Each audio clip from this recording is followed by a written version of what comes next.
In a highly breakable, often shakeable world, it's good to know that some things never change.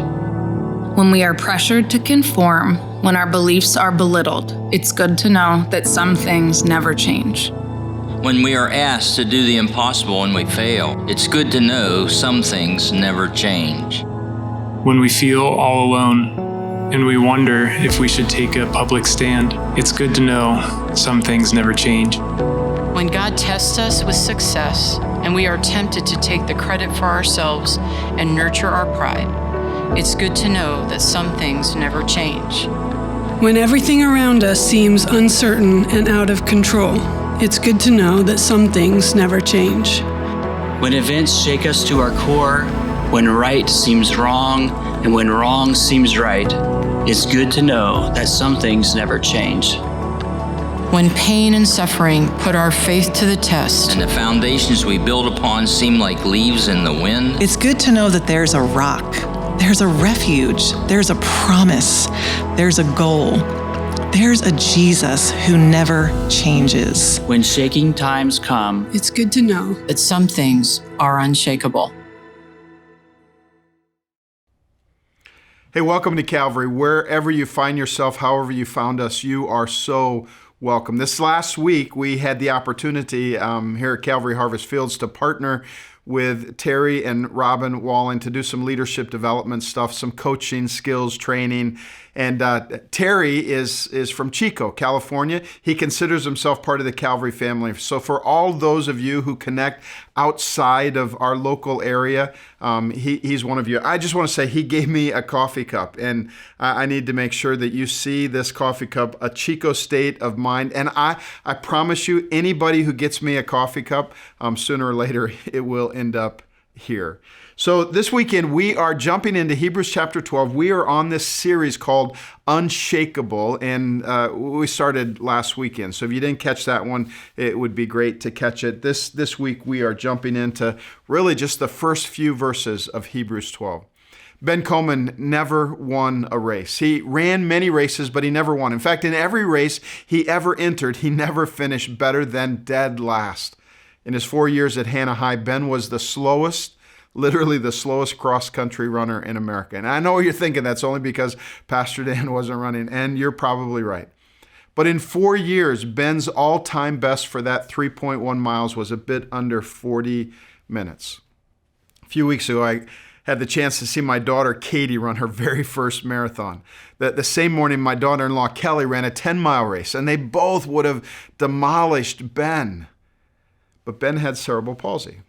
Physical therapy was his life. The effects of cerebral palsy, if you don't know about it, they include unusually weak and tight muscles, problems with balance, poor coordination, and developmental delays, especially with walking and running. As Rick Riley wrote in a Sports Illustrated article, imagine what it feels like for Ben to watch his perfectly healthy twin Alex or his younger brother Chris run like rabbits for Hannah High, while Ben runs like a guy whacking through an Amazon thicket. Imagine never beating anybody to the finish line, dragging along that stubborn left side, pulling that unbending tire iron of a leg around to the front. And worse, he lifts his feet so little that he trips on anything, a Twinkie-sized rock, a licorice-thick branch, and he won't let anybody help him up, though he falls hard. His brain can't send signals fast enough for his arms to cushion his fall. Sometimes, Riley wrote, his mom just can't watch. I mean, can you imagine being part of Ben's family, one of his friends? We don't like watching those we love suffer and struggle and fall, but every time Ben fell, picked himself up, and every time he finished, he had a crowd of runners who finished long ago running beside him. Rick Riley writes, one day Ben was coming in with his huge army. Ben's friends, his face stoplight red and tortured, that laborious gait eating up the race inch by inch when he fell. Less than 10 yards from the line. And this gasp went up from the crowd, but Ben went through the 15-second process of getting his bloody knees under him, his balance back, and his forward motion going again. And he finished. And when he finished, from the roar, you would have thought he had just won the Boston Marathon. Words can't describe that moment, says his mom. I saw grown men just stand there and cry. Ben could get to you that way. A kid who builds wheelchair ramps for Easter seals and spends nights helping at an assisted living home, helps at Habitat for Humanity, devotes hours to holding the hand of a disabled neighbor, Miss Jessie, and plans to run a marathon one day and become a doctor. I was thinking of the words that we might use to describe someone like Ben Coleman, and I doubt we would get far in our description without using the word heart. What a heart. He's got the heart of a champion. He just never lose heart, an uncommon heart, a heart that just won't quit. I mean, why did people come from all over the state to watch the slowest high school cross-country runner in America? Why were they compelled to cheer for this kid who falls flat on his face almost every race? Why would his teammates finish their race and then go back out to run the last 10 minutes of every race with a kid they could beat running backwards? Why does everyone cry and celebrate and hug him like he just won the Boston Marathon every time he finishes a race? Why? Because Ben never quits. He falls, but he never quits. He won't win, but he won't quit. And in a world where everything that can be shaken is shaking, sometimes the best word, the best challenge, the best encouragement is simply don't stop. But please hear me. This is for you.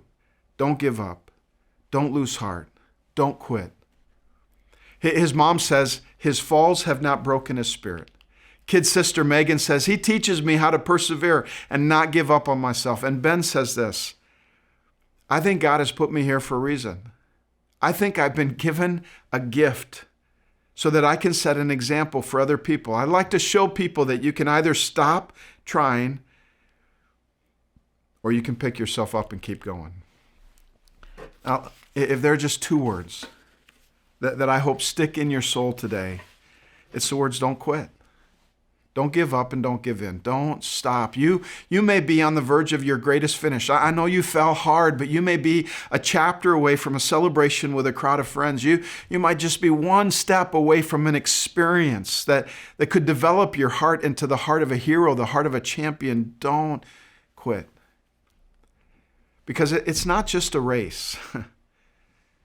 This is life. It's not just a race. It's not winner take all. It's your life.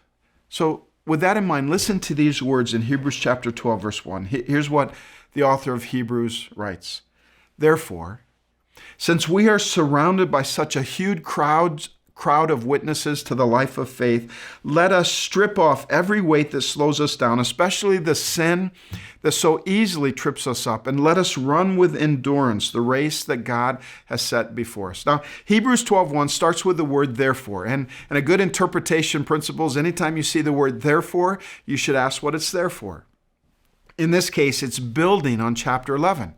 Because of what we read in chapter 11, therefore. Now, some call Hebrews chapter 11 the Faith Hall of Fame, and it contains this incredible list of by faith stories. The stories are not told in depth in Hebrews 11 because it was kind of assumed that everybody knew the stories. And in a gathering, all you'd have to do is say, hey, remember Sarah's story? And don't forget the burning bush of Moses. And oh my goodness, Esther. I am so inspired by her story, inspired to be courageous and self-sacrificial. And what about David? Oh my, the shepherder turned giant slayer. Remember his story? And the people then, just like today, we're drawn to stories. We're drawn to their stories. I love what John Eldridge writes. He says, we were born into the midst of a great story begun before the dawn of time. A story of adventure, risk and loss, heroism and betrayal, a story where good battles evil and danger lurks around every corner and glorious deeds wait to be done. Think of all those stories, he writes, that you've ever loved. There's a reason they stirred your heart. There's a larger story, and you have a role to play. Now, I got to be honest. For as long as I can remember, I've wanted to be part of the larger story, one that matters, a story of adventure involving risk that requires faith. And those are the stories of Hebrews 11. You can go back and read it later today. Every story that matters begins with the words by faith, by faith, by faith. Time and again in Hebrews 11, we read those words by faith. By faith, Noah prepared an ark and saved his family. By faith, Sarah had a child when she was an old lady. By faith, Moses passed through the Red Sea as on dry ground. By faith, Joshua marched around Jericho and the walls came a-tumbling down. By faith, unnamed others were willing to be tortured and imprisoned rather than reject God. Unnamed others suffered great difficulty and disappointment, but they found the power to believe, to endure, to persevere. And all of these, it says, obtained a good story through faith, by faith. They ran a good race. They lived a good life, sometimes a hard life, but a good life by faith. I mean, think about that. Even unnamed others. Hebrews 11 contains a hall of fame for the no-name faithful. And do you know why they were unnamed? Because we don't know the whole story. We don't know the whole story. We only see a portion. Now, over the years, I've had the privilege, the honor, the joy of discovering some pretty amazing by faith stories here at Calvary. Like there was a woman here whose grandparents were missionaries to Egypt. They were responsible for starting an underground seminary and dozens of churches. Do you know that we have in our midst at Calvary people whose story involves God delivering them from brokenness, from addictions to alcohol and drugs and pornography? And one story that I know of, there's a young man who grew up at Calvary and listened to God's call to go study Chinese in Beijing in order to serve pastors in underground seminaries. Good friends of ours who are part of Calvary once led a church in downtown New York City that served so many people in the margins of life. And when I think of the stories at Calvary, I think of so many people who have opened their hearts to kids from around the world. We have so many who have adopted and fostered and sponsored. And you know what? Because of them, new stories are being written. What is your by faith story? Last week when Terry Walling was here, about 40 people who want to finish well spent almost 10 hours sharing parts of their story with each other. And as I listened to some of those stories, I thought, wow, it's pretty amazing. All these unique stories being lived out by faith, the races set before them being run. Well, what does the writer of Hebrews say? There's a race that God himself has set before us. And my race is different from your race. It's unique to me, set out for us by God himself. I have my race, you have yours. And in fact, it's not just a race. It's your story. It's your by faith story. It's a story that only happens by faith because you can't see it all. You can't plan for it. Sometimes God calls us to go to a place that we don't even know where it is. We can't control it. We want to, but we can't. Sometimes you can't even choose it. It's set before us by God. It's our by faith in God story. You know, sometimes we look at chapters in our lives and we begin to think that's all there is. Did you ever hear someone say, that's the story of my life? I mean, usually we hear that or we say it after a failure or when something doesn't go well or right. It's said in the midst of the hard chapters, stuff we don't like, sometimes even with a bit of despair. That's the story of my life. But you know what? Even about your life, you don't know the whole story, not even your own. And in the hard parts, we run by faith, faith in God, faith in God's goodness, faith that the best is yet to come. It's not just a race. It's a by faith story being written by God. And I don't know if you like this or not, but it's being read by others. In other words, as you run your race, as you live your life, people are watching. People are watching you run this life of faith. Just like others watch the by faith stories of Hebrews 11. People are watching. That's one reason why we prioritize our front yard mission on See Wow Sunday, Church Without Walls Sunday, so that people can watch your race. Because you've heard this before, but you may be the only Jesus some people ever see. Your front yard might be the closest your neighbor ever gets to church, and that's our race. A month or so ago, a woman came to me, somewhat new to Calvary, and she said, please, whatever you do, don't stop doing See Wow Sunday. Don't stop putting a priority on our front yard mission. She said, I have a family that will never step foot in a church. And I think this is the only way they'll ever meet Jesus. See, someone is reading your story. Someone is watching your race of faith. Somebody is trying to figure out who Jesus is by watching how you live, by how you go through the hard times, what you do when you fall. We're surrounded by such a great cloud of witnesses, it says. I chatted with a young couple a while back, not really interested in church. And you know why? They consider themselves spiritual. They believe in Jesus, but they said they just couldn't find a church where the people look like Jesus. But they're watching. They're looking around for someone whose story puts their eyes on Jesus. So the writer of Hebrews says, so let's get rid of everything that slows us down or tangles us up. Let's get rid of sin, but not just a sin. Let's put into place anything that will help us run with endurance the race set before us. You know, some of us read these words in Hebrews 12 about running our race and living our lives and offering our story to all these people and think, man, get out of here. You mean people are going to be watching me? What if I fall? What if I mess up? I got kind of a cool email this last week. It said, good evening, Pastor Noel. There's actually a Facebook message. Good evening, Pastor Noel. Your family sold me a used Samsung S9 cell phone a number of years ago. Well, and I thought it through. It's probably like 4 or 5 years ago. 4 or 5 years ago, we sold one of our kids' phones. And this person wrote, we had quite the transaction. Meeting at my office, not being able to unlock the phone, meeting at Verizon, refunding my money, and then meeting again later at Otto's after the phone was unlocked to complete the sale. She said, you all were the kindest, most honest, most reasonable sellers I've ever interacted with in real life and online. Working with you and Lynn was wonderful. This phone has been a gift to me, but the battery is no longer able to hold a charge, which is 100% to be expected, she wrote. It's an old phone. She said, do you or your children have any phones currently for sale? I had such a delightful interaction with you the first time.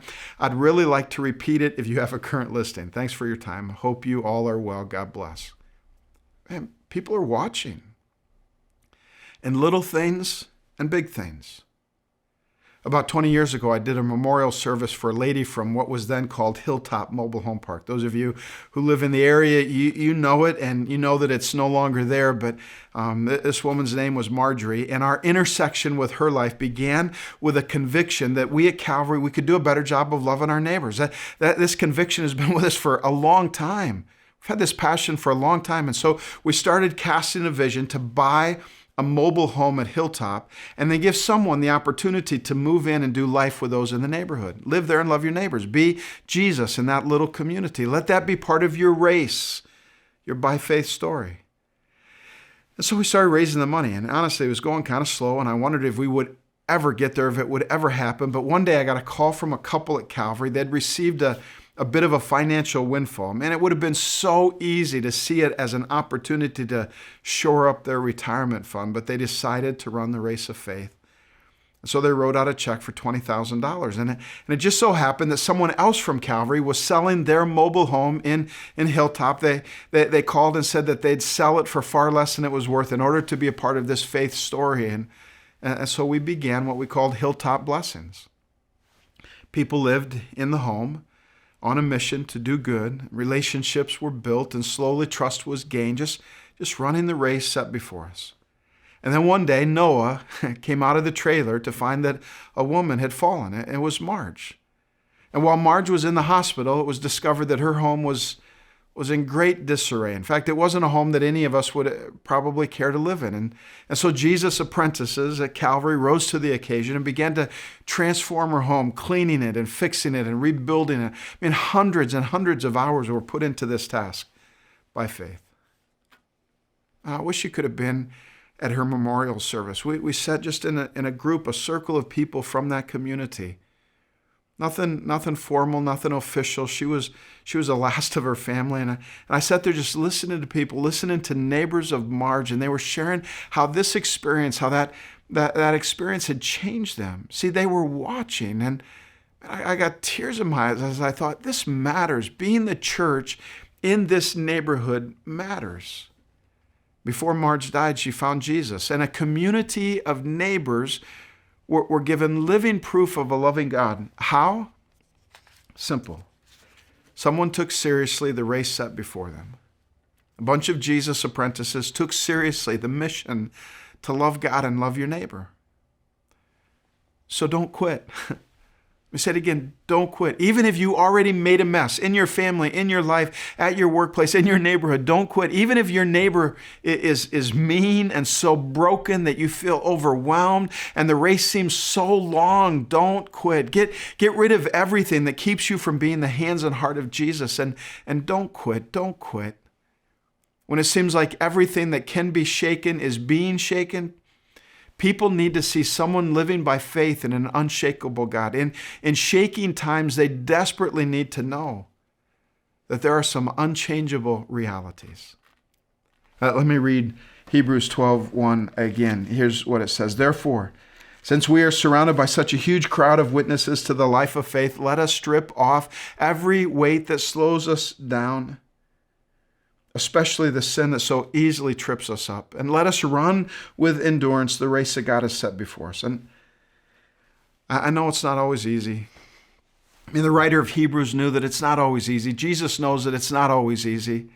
And I think of watching my daughter Katie run her first marathon. We made it to 5 different checkpoints. Drive there, park the car, at least it felt like a mile away because everyone is going to the same checkpoint. Get the stroller out, pack the kids up, run, okay, walk quickly to the next checkpoint, line up and wait for Katie to run by. But I'm telling you, every time she ran by, she made it look easy. Like there's a big smile on her face, running over to kiss all the kids. But that night she could hardly move, and the next day she hurt all over, and a few days later she lost a toenail. It wasn't easy. This race of life, the by faith story, is not always easy. In fact, it's often not easy. But let me just give you a few unchangeable realities in the midst of the difficulty of the race. And let me start with this one. You're not the first to run the race. You're not. What you're going through, others have gone through. Whatever it is. So learn from them. In fact, choose a biblical mentor, a historical mentor. A mentor does not have to be living to learn from their life, or choose someone that you rub shoulders with now. It's not just about those who are watching you. Who are you watching? Who are you watching? Who are you learning from? Who, just by the way they live their life, who is encouraging you? You're not the first to fall or the first to give up. You're not the first to run into a stretch of the story that feels like it's never going to end. You're not the first. We can learn from those who have gone before us. Here's a second unchangeable reality. Your best life will be found when you engage in the race. Your best life, the life that thrives will be found when you engage in the race. Not fans in the stands, but players on the field. I know sometimes we think that giving up will lead to a better life. It won't. Sometimes we wonder if maybe the church is putting too much emphasis on the mission when we should be taking better care of the flock. But there's this fascinating, counterintuitive reality that when we try to hang on to our life, this is what Jesus said, when we try to hang on to our life, we lose it. But when we give it away, we gain it back. That's the race. The by faith story that we're called to live out, your best life will be found when you engage in the race. So again, don't quit. Don't give up. Don't give in. Don't stop. Don't quit. Here's the last unchangeable reality. With it, we finally get to verse 2, out of verse 1 into verse 2. It says, we do this by keeping our eyes on Jesus, the champion who initiates and perfects our faith. Because of the joy awaiting him, he endured the cross, disregarding its shame, and now he is seated in the place of honor beside God's throne. And we hit this last week. Remember Hebrews 13:8. Jesus is the same yesterday, today, and forever. Jesus is the unchangeable treasure, the unshakable king of an unshakable kingdom. And it's no wonder we're called to keep our eyes on Jesus, to fix our gaze on Jesus. But here's the heart of this unchangeable reality. This is the why of the race.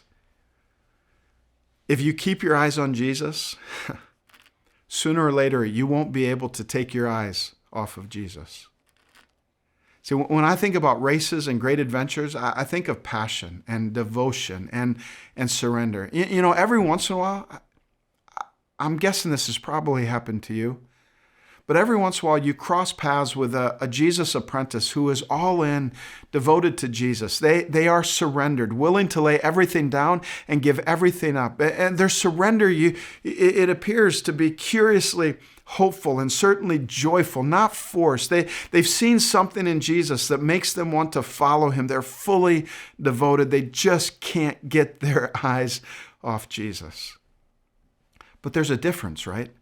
There's a difference between being told to keep your eyes on Jesus and feeling like, I just can't take my eyes off of Jesus. I'll get rid of anything that keeps me from running to Jesus. And it's a matter of the heart, right? See, if self-discipline and grit is the driving force in my pursuit of Jesus, eventually I'll quit pursuing Jesus. But if my heart's passion is to know Christ, and I'll never quit. Like Paul, pretty soon everything else seems like garbage compared to the treasure of knowing Christ. The goal and the finish line of this race that we're called to run is developing an unrestrained passion for Jesus. I want my story, I want my life to be characterized by an unrestrained passion for the Son of God. If you keep your eyes on Jesus, sooner or later, you won't be able to take your eyes off of Jesus. Jesus is the prize of everyone who runs the race, the treasure we pursue, the finish line of faith. So when the shaking comes, you know what I'm going to say? Don't quit. Jesus is waiting. Joy is coming. The best is yet to come. Let me read those words again, verses 1 and 2, and this time I'll add in verses 3 and 4. Here's what it says. And let us run with endurance the race God has set before us. We do this by keeping our eyes on Jesus, the champion who initiates and perfects our faith. Because of the joy awaiting him, he endured the cross, disregarding its shame, and now he is seated in the place of honor beside God's throne. Think of all the hostility he endured from sinful people. Then you won't become weary and give up. After all, you have not yet given your lives in your struggle against sin. Now, those last two sentences are curiously hard and yet wondrously hopeful. Don't quit. Keep your eyes on Jesus. When you get weary and you start to lose hope and you're thinking about giving up, think of all the hostility that Jesus endured. After all, you have not yet given your lives in the struggle against sin. Now, when I first read those words, after all, you have not yet given your lives in the struggle against sin. Some translations say, you have not yet shed blood. When I read those words, I can't help but think of things I probably said to my kids. Like, it's a long ways from your heart. Quit crying, right? You're okay. I don't see any blood. Suck it up. It could be worse. Like, it doesn't matter how much it hurts, get going. But I don't think that's what the author of Hebrews means here. I don't think that's what these words mean. I think it's more along the lines of, you're not dead yet, so it's not over. I don't care what's happened. If your life isn't over, your story isn't finished. It's never too late to finish well. So don't quit. Years ago, a few of us went out to a conference in California to a church called Mosaic. And Mosaic believes that God has called the church to be a creative community of believers. And so during the conference, they had pieces of art on display in their church. There was one piece by Beatrix de Foya. It was really quite beautiful. It was a sunrise. And from a distance, it looked like glass. Broken pieces of glass coming together to form this mosaic, a beautiful picture of hope, the sun rising over the earth. And there was a pastor at the conference who was so moved by the picture that he got word to the pastor that he wanted to buy it. And so he was sent to Beatrix, but she wouldn't sell the picture. She would only give it away. He insisted on paying something for it, and so she told him to make a check out to the church as a gift. And so the next day, he brought the check to the pastor and a letter describing the story behind his desire to have that mosaic picture of a sunrise. He wrote, I don't know why I was initially drawn to the picture, but I ignored everything else as I made my way towards it. And as I got closer, I thought, broken bits of colored glass? No. Torn bits of colored paper, ripped and torn and then rearranged to form a whole new image, a whole new idea. Vision formed from 100 torn and tattered pictures. He said, I stared as some seemingly unrelated pieces of my own thoughts came together to form a new thought. And then I had this aha moment, and I knew why I had been drawn to the picture. He said, our daughter, Anne, gave her heart to Jesus at a very early age, so open and so trusting. And this trust made her open to our church family, and one of our so-called church members molested her when she was 9. He said we wouldn't know the truth for a decade. All we knew was that the trust and the openness we once saw in our daughter had died. Over the next few years, we saw her life torn apart into jagged, fragmented pieces, and we were powerless to stop the shattering of her life. We prayed and we worked and we struggled. We didn't give up, but finally we had to let her go. This was going to be a long journey. When Ann was 20, she told us the truth, he said. And at least now we knew how to pray for her. Since Ann's heart was broken, her decisions were broken also. She married a young man who was an alcoholic, and after 5 years of abuse, she filed for divorce. Her father wrote this. It said, Ann is an artist. Her paintings are pictures from her heart, abstract, broken jumbles of unrelated fragments. When I've asked about them, she replied, well, what do you expect? But now there's hope, he said. For the first time in 15 years, Ann is taking steps towards healing. I prayed with her last week, and I remember my exact words, this pastor said it. My exact prayer was, God, would you take the broken pieces of her life and make them into a new person? 1 week from today, he said, Ann will sign the divorce papers. This will be a very low point in her life, but on that day, I'll give her the picture and tell her it's a reminder that God is taking the broken pieces of her life and making a whole new picture. And I'll ask her to hang it on her wall so that every time she sees it, she remembers. Listen, whether you are on the father's side of that story or on the Ann side of that story, this is the race. This is the journey, our by faith story. In fact, isn't this the heart of our front yard mission? The next weekend is Seawall Sunday. We're called to go out and love our neighbors, be the church in our neighborhood. And really the heart of our mission is that we are the broken, sent to help the broken, find the healing, restoration, and grace of Jesus. We are a mosaic of Christ. We're a people who can't take our eyes off of him, and we want others to see him like we do, because when everything else is shaken, he is unshakable. I want to close again this week with my unshakable prayer. And I just encourage you, as I pray, pray these words along with me. They'll be on the screen. Let's pray together. God, would you shake everything that can be shaken so that only what's unshakable remains? God, shake every little kingdom so that the whole world knows that only Christ is King. God, shake us till our neighborhoods are full of your glory, and shake me till people can only see Jesus in me. When the race is hard and I'm limping along, I'll keep my eyes on Jesus. When I feel like a broken failure, hindered by sin, keep my eyes on Jesus till I can't take my eyes off of Jesus. Father, I believe that joy is waiting and the best is yet to come. And Jesus, you are unshakable. And it's in your name we pray. Amen.